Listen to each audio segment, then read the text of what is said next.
Hey, what's up, guys? Jaythestingray back here again for another Seymour Hoffman appreciation video. This is going to be the film Leap of Faith from 1992.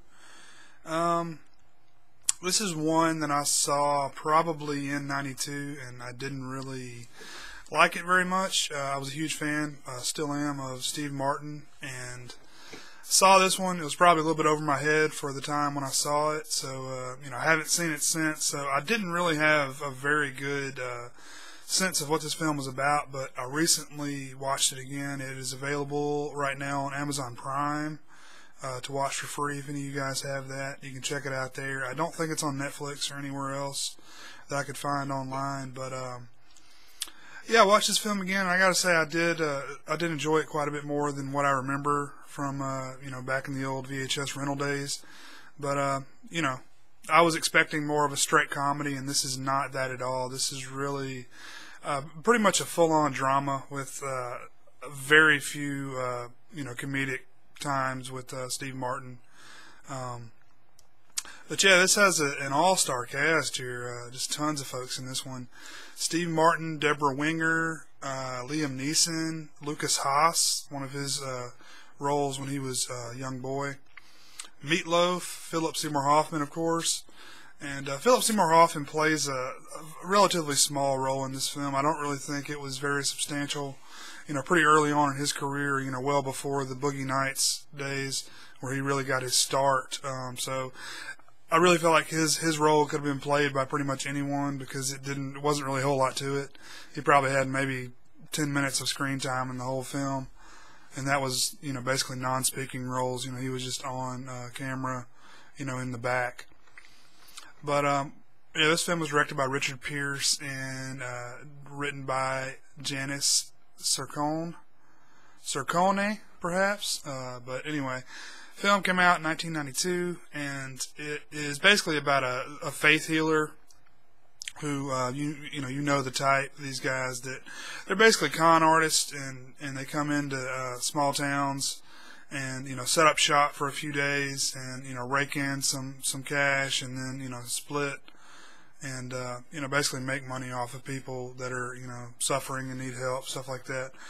Basically the people that put on these huge stage shows and lay their hands on the people and they start convulsing and they have a broken arm and get up in their arm is all good, whatever the deal is, you know what I'm talking about.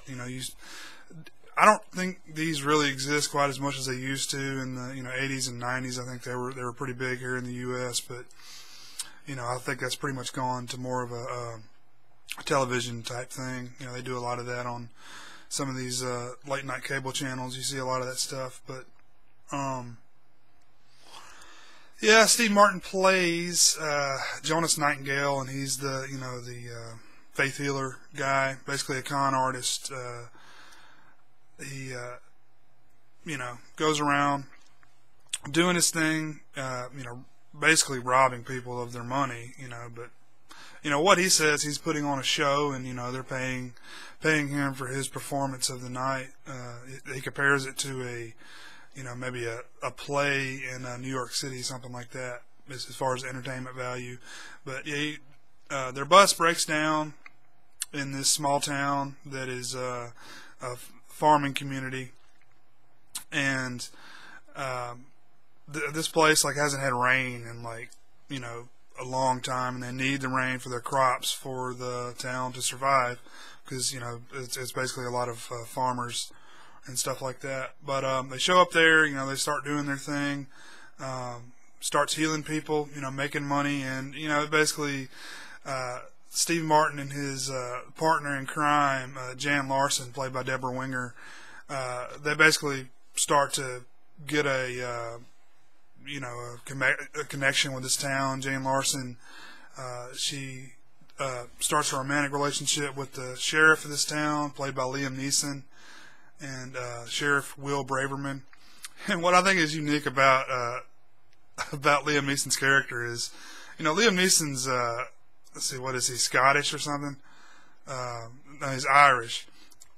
And in this film, this is like small town America, but he has a pretty heavy Irish accent. There's never any like mention of why he talks like that. I just thought it was interesting. I thought it was interesting that Liam Neeson was in this film at all, but he just has a full-on Irish accent, and it didn't really bother me, but kind of deviated from the plot a little bit because obviously people don't talk like that in this town. But anyway, she develops a relationship with him, and he's really hustling them down, trying to get them to get out of there because these people don't have any money. They don't have any money to pay, for this BS faith healing stuff. So trying to shoo them out of town, and then, Steve Martin keeps doing his thing, and, all in all, in the end, eventually, really ends up wanting to, help these people, blah, blah, blah. You can imagine what happens, but it's pretty much a full-on drama, and, I did enjoy it for what it was. I wouldn't say it's really anything all that memorable. It seems to be rather cookie-cutter for a film like that, but, it is an enjoyable flick, if it sounds like something you might like.